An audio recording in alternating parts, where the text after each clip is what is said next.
अपने छात्र जीवन में अपने कुछ आदर्शों से प्रेरित हुआ। छात्र जीवन के दौरान मैं यहीं आरा में जैन कॉलेज का जब मैं छात्र था तो यादव लॉज में रहता था। वहाँ बड़े बड़े नेता हमेशा आया करते थे।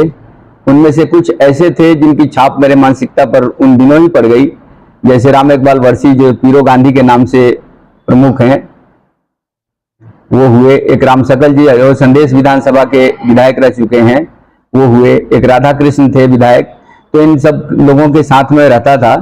तो इनसे जब राजनीतिक बात होती थी तो उन दिनों से ही मेरा मन था राजनीति में आने का, लेकिन चूंकि परिवार का आर्थिक स्थिति इतना मजबूत नहीं था, जिसके चलते मैं किसी जॉब को ना करके और सीधे राजनीति में आऊं, क्योंकि संसाधन के बिना आप किसी भी क्षेत्र में सफल काम नहीं कर सकते हैं। तो मैं सेना में भर्ती हो गया। सेना में भर्ती होने के बाद मैं वहां पर कमीशन अफसर बन गया और मैं 1993 में सेकंड लेफ्टिनेंट के लिए चयनित हो गया। 97 से लेकर के और इस साल 28 फरवरी तक मैं सेना में सेकंड लेफ्टिनेंट से लेकर कर्नल रैंक तक सर्विस किया हूं।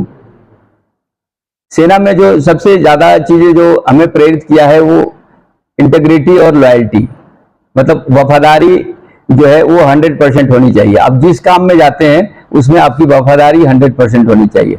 ये वफादारी एक ऐसी चीज है जो आपके अपने प्रति, परिवार के प्रति, क्षेत्र के प्रति, अपने धर्म के प्रति, अपने समाज के प्रति, किसी के प्रति हो सकता है, बट जहां रहिए वहां आप 100% वफादारी रखिए। तो ये 100% वफादारी का जो चीज है, ये ऐसी चीज है जो आदमी को प्रेरित करता है हमेशा आगे बढ़ने के लिए, क्योंकि जिसके पास 100% वफादारी होती है उसको सपोर्ट करने के लिए बहुत सारे लोग मिल जाते हैं। तो मुझे भी ऐसा लगा कि अब समय आ गया है जब मैं अब राजनीति में आकर के कुछ मूलभूत चेंजेस ला सकता हूं, जो हमारे मन में तब से बैठे हुए हैं कि ये चीज अच्छा होना चाहिए। तो मैं सेना के सर्विस 37 साल करने के बाद जो बचा हुआ जीवन है वो मैं संदेश क्षेत्र के लिए न्यौछावर करने का फैसला लिया, और इसमें बहुत सारे लोगों का सहयोग भी मिल रहा है। मैं क्षेत्र में हर जगह घूम रहा हूं।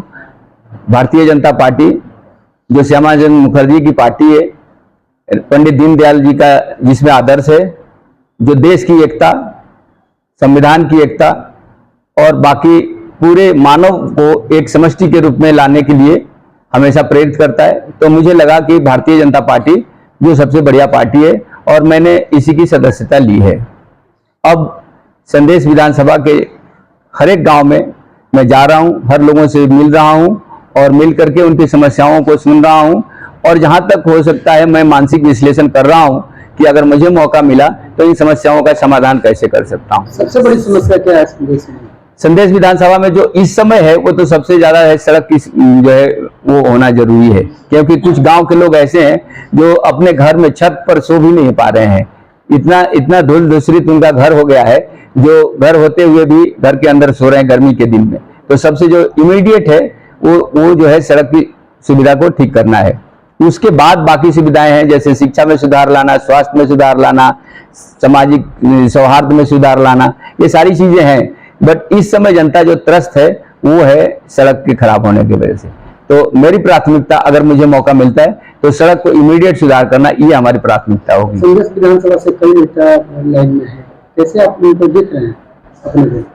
संदेश विधानसभा से कई लोग हैं और ये अच्छी बात है कि बहुत सारे लोग जो है अपना वाग अजमाने के लिए काम कर रहे हैं। प्रजातंत्र की सफलता इसी में है कि यहाँ नेताओं का अकाल नहीं पड़ना चाहिए।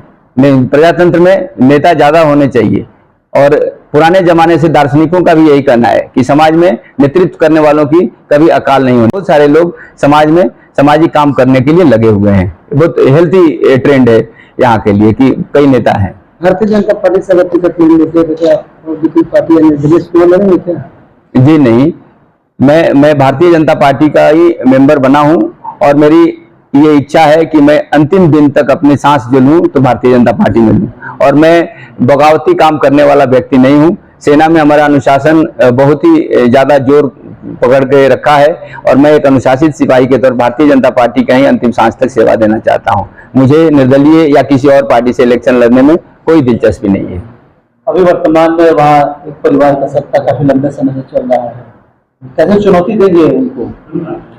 चुनौती मैं नहीं दूंगा, चुनौती तो जनता दे चुकी है। जनता को सिर्फ चाहिए एक वफादार ईमानदार व्यक्तित्व जो उनको नेतृत्व प्रदान कर सके। संदेश में इस तरीके की चीजें लागू होता नियम कायदा कानून कायदा कानून तो संदेश विधानसभा में लागू होता है कि नहीं, ये तो जनता जान चुकी है और इसीलिए जनता जो है यहाँ परिवर्तन लाना चाहती है। हम ये नहीं नकार सकते हैं कि बिल्कुल कानून का राज नहीं है, लेकिन इसको और बेहतर बनाने के लिए मेरा एंडेवर रहेगा। सेवा कोई ये नहीं है कि जो सेना में है वही देश सेवा में है। मेरे तरफ से एक शिक्षक, एक कृषक, एक मजदूर, एक रिक्शा वाला, हर कोई व्यक्ति जो रचनात्मक कार्य कर रहा है, किसी तरह के कानूनी प्रक्रिया में बाधा नहीं दे रहा है और समाज में बने हुए नियमों का पालन करते हुए देश के जीडीपी में अगर एड ऑन कर रहा है तो हर आदमी देश सेवा में है। और मैं कोई दिगर काम नहीं कर रहा हूँ। सेना में मैंने 37 वर्ष दिए हैं और अब मैं अगर राजनीतिक क्षेत्र में काम कर रहा हूँ तो ये भी एक देश सेवा ही है और इसमें कोई तुलनात्मक ये चीज नहीं है। मैं किसी को कम नहीं आंकता हूँ, एक किसान हो या एक जवान हो। चुना है छत्तीसगढ़ देश का आप संदेश का वो क्या है? जो मैंने अपने 2 लाइन में ही अपना इंटेंशन, अपना बायोग्राफी सब कुछ बता दिया है कि मैंने 37 वर्ष तक देश का सेवा किया है और उसमें मैं एक सिपाही से लेकर के कर्नल तक के रैंक तक सर्विस किया हूं। तो इसका मतलब है कि स्पॉटलेस और अनुशासित जीवन जिया हूं, तभी तो मुझे भारत सरकार ने प्रोन्नति दे करके एक सिपाही से कर्नल तक पहुंचाया है। और वहीं से मुझे प्रेरणा मिलती है कि राजनीतिक क्षेत्र में भी अगर मैं काम करूंगा तो यहाँ भी मैं जो है अच्छे ओहदे तक जाकर के और अच्छे से अच्छे चेंजेस ला सकता हूं। परिवर्तन जो है वैसे तो प्रकृति का नियम है, एवोल्यूशन के थ्योरी जो आप पढ़ते हैं तो उसमें भी है कि ये जो कांस्टेंट चेंज हो रहा है हर रोज, यही एक सत्य है जो परिवर्तन होते रहता है। तो परिवर्तन होते रहता है, वो नकारात्मक हो सकता है, सकारात्मक। मेरा प्रयास रहेगा कि सकारात्मक जो है परिवर्तन हो और उसमें मैं जी जान लगा के काम करूं। नहीं, अगर पार्टी को लगता है कि कर्नल भोला शंकर सिंह को चुनाव लड़ना चाहिए तो मैं पार्टी के फैसले के साथ जाऊंगा। अगर पार्टी मुझे कहती है कि नहीं आप पार्टी का हेल्प करिए तो मैं वो करने के लिए तैयार हूं। मुझे पार्टी के टिकट पर ही चुनाव लड़ना है, बाकी मैं नहीं करूंगा। आप फिर से कहिए आप सवाल। आप संदेश विधानसभा में एक कार्य क्षेत्र रहेगा, आप वहीं काम करेंगे? हाँ, अभी जो है संदेश विधानसभा मेरे लिए प्राथमिक ये है, मैं वहीं का निवासी हूँ संदेश विधानसभा का। और जब अपने घर का ही अगर नहीं संभाल सकता तो मैं बाकी समाज का क्या ये करूंगा। जब कोई व्यक्ति अपनी भाषा का, अपने माँ का ही आदर नहीं करेगा तो दूसरे की माँ या दूसरे की भाषा को क्या करेगा। तो मैं संदेश विधानसभा को नेग्लेक्ट करके किसी और विधानसभा में जाऊं, ये मेरे लिए अभी उचित नहीं है।